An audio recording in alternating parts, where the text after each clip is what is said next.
Everyone, कैसे हो आप सब लोग। स्वागत है आपका मेरे यूट्यूब चैनल गायत्री बायोलॉजी पे। आज हम पढ़ेंगे एनिमल टिश्यूज़ के बारे में, जो कि चैप्टर 7 है, क्लास 11th का। तो टिश्यू क्या होते हैं? टिश्यू जो होते हैं वो ग्रुप ऑफ सेल्स होते हैं that are similar in structure to perform a specific functions. वो होते हैं टिश्यू। अब एनिमल टिश्यूज़ के बारे में बात करेंगे तो फंक्शंस के बेसिस पे जो एनिमल टिश्यूज़ होते हैं वो 4 टाइप्स के होते हैं। First epithelial tissue, then connective tissue, then third muscular tissue और फोर्थ होता है नर्वस टिश्यू। तो जो एपिथेलियल टिश्यू होते हैं, जैसे प्लांट्स में हमने एपिडर्मिस पढ़ी थी ना, जो उसको प्रोटेक्शन प्रोवाइड कर रही थी प्लांट को, ठीक है, कवरिंग प्रोवाइड कर रही थी। इसी तरीके से एनिमल के केस में एपिथेलियल टिश्यू है, ठीक है, जो कवर और प्रोटेक्शन प्रोवाइड कर रहे हैं बॉडी ऑर्गन्स को। जैसे स्किन होता है, तो स्किन क्या होता है? पूरे बॉडी पार्ट्स को कवर करके रखता है ना, तो वो एपिथेलियल टिश्यू है। नेक्स्ट है कनेक्टिव टिश्यू। कनेक्टिव टिश्यू क्या होता है? बॉडी ऑर्गन्स को बाइंड करके रखते हैं, मतलब कनेक्ट करके रखते हैं। जैसे transport the material inside the body, जो हमारी बॉडी में मटेरियल्स जो भी हम खाते हैं, ठीक है, फूड मटेरियल्स जो भी है, वो किसके थ्रू ट्रांसपोर्ट होता है? पूरी बॉडी में ब्लड के थ्रू ट्रांसपोर्ट होता है, ठीक है, और लिम्फ के थ्रू ट्रांसपोर्ट होता है। और सपोर्ट द बॉडी, और बॉडी को सपोर्ट्स भी प्रोवाइड करते हैं। जैसे बोन होती है, वो हमारी बॉडी को सपोर्ट प्रोवाइड करती है। जैसे कार्टिलेज होता है, ठीक है। मस्कुलर टिश्यूज़ क्या होते हैं? मस्कुलर टिश्यू जो होते हैं वो कॉन्ट्रेक्टाइल होते हैं, मतलब कॉन्ट्रैक्शन इन नेचर होते हैं, जो बॉडी पार्ट्स की मूवमेंट में हेल्प करते हैं। फॉर एग्जांपल, जब हम सांस लेते हैं तो हमारे लंग्स और डायफ्राम मूवमेंट करते हैं ना, अबव देन बिलो। तो movement of lungs and diaphragm during respiration, वो किसका एग्जांपल है? वो मस्कुलर टिश्यूज़ का एग्जांपल है। देन आता है नर्वस टिश्यू। नर्वस टिश्यू क्या होता है? कंडक्टिंग ऑफ नर्व इम्पल्स में हमारी हेल्प करते हैं। फिर उसके बाद टाइप्स ऑफ एनिमल टिश्यूज़ की बात करूँ तो 4 टाइप्स के एनिमल टिश्यू हैं हमारे पास। सबसे पहले एपिथेलियल हो गया, देन कनेक्टिव हो गया, मस्कुलर हो गया और नर्वस हो गया। तो एपिथेलियल भी फर्दर डिवाइडेड होता है बहुत सारे पार्ट्स में। मतलब एपिथेलियल के टाइप्स होते हैं squamous epithelial, cuboidal epithelial, columnar epithelial, chelated epithelial और ग्लैंडुलर। ये जो सिलेटेड एपिथेलियल और ग्लैंडुलर एपिथेलियल है ना, ये वाले ये दोनों जो एपिथेलियल के पार्ट्स हैं, ये मॉडिफिकेशन है कॉलमनार एपिथेलियल का। मतलब जो कॉलमनार एपिथेलियल का मॉडिफिकेशन होता है, ठीक है, और एडवांस लेवल पे आते हैं, तब ये सिलेटेड और ग्लैंडुलर एपिथेलियल बनते हैं, ठीक है। फिर उसके बाद कनेक्टिव टिश्यू होते हैं, वो एरियोलर हो गया, ठीक है, जो लेस कॉम्पैक्ट होता है। फिर एडिपोज टिश्यू होगा, जैसे फैट्स वगैरह। कार्टिलेज हो गया, जैसे हमारी नोज़ में जो नोज़ पे प्रेजेंट होता है ना, टिप पे, ठीक है, जो मूव कर सकता है, फ्लेक्सिबल होता है, वो कार्टिलेज हो गया। फिर बोन हो गया, टेंडन हो गया, जो बोन टू मसल अटैचमेंट होती है। फिर लिगामेंट हो गया, बोन टू बोन अटैचमेंट। फिर ब्लड और लिम्फ क्या होते हैं? वो क्या करते हैं? मटेरियल्स को ट्रांसपोर्ट करते हैं बॉडी के अंदर। ये सारे कनेक्टिव टिश्यूज़ के वो हो गए पार्ट्स, ठीक है, टाइप्स हो गए। मस्कुलर टिश्यूज़ के टाइप्स क्या है? जैसे striated skeletal muscles, non striated smooth muscles, cardiac muscles. उसके बाद नर्वस टिश्यू में हम पढ़ेंगे न्यूरॉन्स, न्यूरोगोलिया और एपेंडाइमल सेल्स, ठीक है। अब इनके बारे में वन बाय वन पढ़ते हैं। तो सबसे पहले एपिथेलियल टिश्यू। अभी हम टाइप्स नहीं पढ़ रहे, केवल जनरल स्ट्रक्चर देख रहे हैं एपिथेलियल टिश्यू के। होता क्या है, इसकी पोजीशन क्या है, कैसा स्ट्रक्चर होता है, फंक्शंस क्या है एपिथेलियल टिश्यू का। तो अगर हम पोजीशन की बात करें तो these cover all the organs of the body externally, और जो अंदर के बॉडी पार्ट्स होते हैं उनको भी, मतलब जो होलो ऑर्गन्स होते हैं उनको इंटरनली कवर्ड करता है। So it is present in the epidermis of skin. जैसे प्लांट्स में हमने पढ़ा था, जो आउटर मोस्ट लेयर है वो एपिडर्मिस है, जो प्लांट को प्रोटेक्शन प्रोवाइड कर रही है। सिमिलरली स्किन जो है वो भी हम एनिमल्स के केस में एपिडर्मिस की तरह काम कर रही है, मतलब वो प्रोटेक्शन प्रोवाइड कर रही है, जिसे एनिमल में क्या बोला गया है? एपिथेलियल टिश्यू, ठीक है। ये क्या करती है? एपिडर्मिस ऑफ स्किन है। माउथ की लाइन में भी होती है, बकल कैविटी को लाइन करती है, कवर करती है। Alimentary canal, kidney, tubules, lungs, glands, ये सारे बॉडी में होते हैं तो उनको कवर करके रखती है।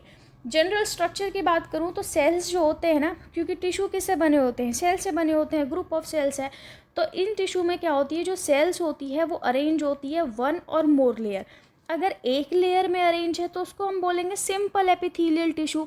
अगर मोर देन 2 लेयर्स में अरेंज है सेल्स तो उसको हम बोलेंगे कंपाउंड, ठीक है, कंपाउंड एपिथेलियल टिश्यू।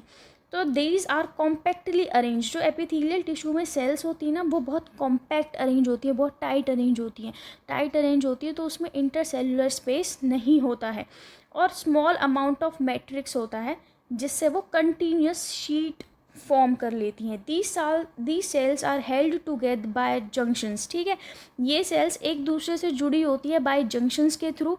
जंक्शंस हम आगे पढ़ेंगे, adhere junctions, tight junctions, gap junctions के बारे में हम आगे पढ़ेंगे। तो उसको हम डेस्मोसोम्स भी बोलते हैं। जनरल फंक्शंस की बात करूँ तो बेटा कवरिंग प्रोवाइड करिए, प्रोटेक्शन प्रोवाइड करिए, अभी मैंने बताया। एपिथेलियल टिश्यू को इसीलिए हम कवरिंग टिश्यू भी बोलते हैं और प्रोटेक्टिव टिश्यूज़ भी बोलते हैं। तो फंक्शंस क्या हैं? These are mainly covering and protective tissue.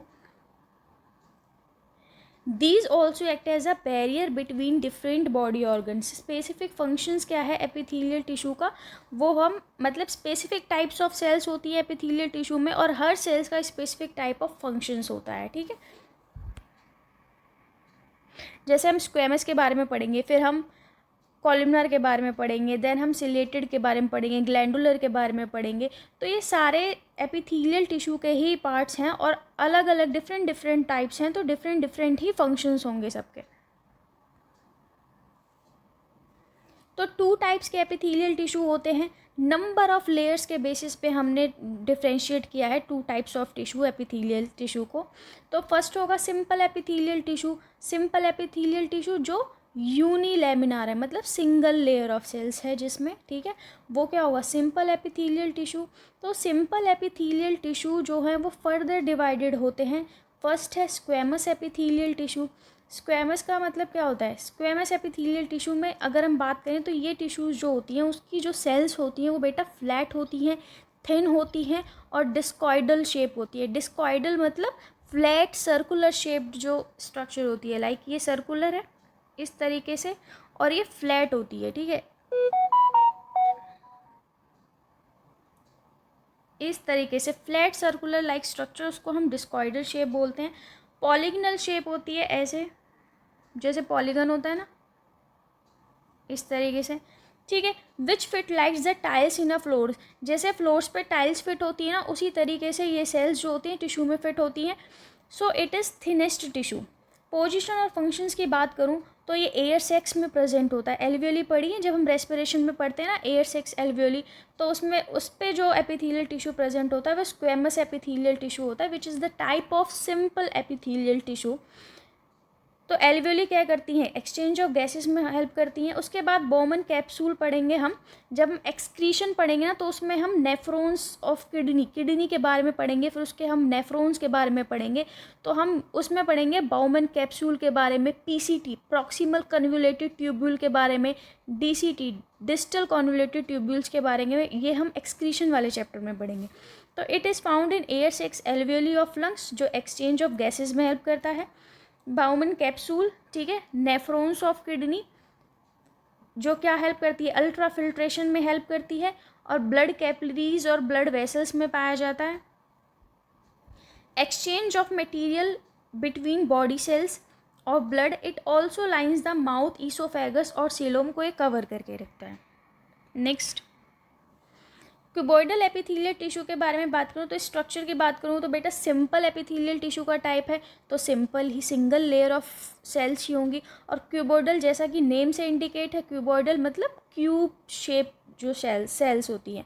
Position की बात करूँ, ये जनरली पाए जाते हैं ducts of glands, tubular parts of nephrons in kidney, ठीक है। ट्यूबुलर पार्ट्स ऑफ नेफ्रॉन्स मतलब पीसीटी डीसीटी, तो पीसीटी में पाए जाते हैं बेसिकली। प्रॉक्सिमल कन्वोल्यूटेड ट्यूब्यूल जो है उसमें जो एपिथेलियम होता है वो क्यूबॉइडल एपिथेलियल टिश्यू है, ठीक है। उसके बाद गोनाड्स में पाया जाता है। गोनाड्स क्या होते हैं? टेस्टिस और ओवरी। टेस्टिस क्या सिक्रीट करती है? स्पर्म्स, और ओवरी क्या सिक्रीट करती है? ओवा। तो इन gonads, testis and ovary, these cells form germinal epithelium and produce the sperm and ova respectively. Then उसके बाद हम पढ़ रहे हैं columnar epithelial cells. Columnar epithelial cells के बारे में बात करूँ तो कॉलमनर एपिथेलियल्स जो होते हैं वो सिंगल लेयर ऑफ सेल्स होती है, ठीक है, टॉल होती हैं और सिलेंडर सेल्स होती हैं। पोजीशन की बात करूँ तो फैलोपियन ट्यूब ऑफ फीमेल, ठीक है। Columnar cells have a hair like cilia for the movement of ovum and zygote. जब अपने रिप्रोडक्शन पढ़ेंगे चैप्टर में, तो उसमें हम ओवम और जाइगोट के बारे में बात करते हैं। तो उसमें हम जब फीमेल रिप्रोडक्टिव ऑर्गन्स पढ़ते हैं ना बेटा, तो उसमें फैलोपियन ट्यूब आती है, ठीक है, जहाँ पे फर्टिलाइजेशन होता है। तो उसके भी बहुत सारे पार्ट्स होते हैं। तो उसमें जाइगोट, ओवम की जो मूवमेंट में हेल्प करती है वो सीलिया हेल्प करते हैं। तो जब कॉलमनर एपिथेलियल का मॉडिफिकेशन हो जाता है ना, तो कुछ सिलेटेड एपिथेलियम बन जाते हैं, ठीक है, उसको हम बोलते हैं सिलेटेड एपिथेलियम, ठीक है। तो जब सीलिया प्रेजेंट होते हैं ना कॉलमनर सेल्स में, तो उसका एग्जांपल है फैलोपियन ट्यूब ऑफ फीमेल, ठीक है। कॉलमनर सेल्स में columnar cells have a hair-like cilia for the movement of ovum, zygote, while in mucous membrane of intestine, the cells have microvilli brush border. जैसे कि intestine में हमें पता है microvilli होते हैं जो एब्जॉर्प्शन ऑफ फूड में हेल्प करते हैं। सिमिलरली फैलोपियन ट्यूब में भी एग और ओवम के मूवमेंट में सीलिया हेल्प करते हैं। तो वो क्या है, वो कॉलमनर एपिथेलियल टिश्यू का ही एग्जांपल है। For increase the absorption of nutrients it also lines the ducts of mammary glands. अगर हम डायग्रामेटिक रिप्रेजेंटेशन के बारे में बात करें तो ये हो गया तुम्हारा स्क्वेमस एपिथेलियम, जिसमें क्या है फ्लैट डिस्कॉइड शेप, ये फ्लैट स्ट्रक्चर दिख रही है ना, डिस्कॉइडल शेप दिख रही है। इसमें जो न्यूक्लियाई होते हैं वो बेटा ओवल शेप के होते हैं और फ्लैट होते हैं, थिन होते हैं। फिर उसके बाद हमने पढ़ा है क्यूबॉइडल, जो कि क्यूब शेप्ड होते हैं। इसके जो न्यूक्लियाई होते हैं वो सेंट्रल होते हैं, सेंटर में दिख रहे हैं ना ये न्यूक्लियस, इस तरीके से। फिर थर्ड हमने पढ़ा है कॉलमनर सेल्स। कॉलमनर सेल्स में जो न्यूक्लियाई होते हैं वो बेसल लेवल पे होते हैं, बेस पे होते हैं, ठीक है।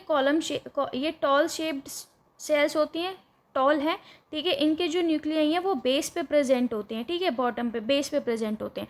फिर उसके बाद जब हम मॉडिफिकेशन पढ़ेंगे कॉलमनर्स का, तो उसमें हम पढ़ेंगे सिलेटेड एपिथेलियम और ग्लैंडुलर एपिथेलियम। तो ये फैलोपियन ट्यूब में जो पाया जाता है वो सिलेटेड एपिथेलियम है, जो मॉडिफिकेशन है कॉलमनर एपिथेलियम का, ठीक है, क्लियर। तो ये सिलेटेड एपिथेलियम जो सीलिया मतलब है तो कॉलमनर एपिथेलियम ही, उसका मॉडिफिकेशन है। तो इसमें सीलिया पाए जा रहे हैं, इसलिए columnar cells bearing cilia, clear. I hope मेरी वीडियो आप लोगों को पसंद आई होगी। अब हम नेक्स्ट में पढ़ेंगे टाइप्स ऑफ या modification of columnar sales. Thanks for watching my YouTube channel.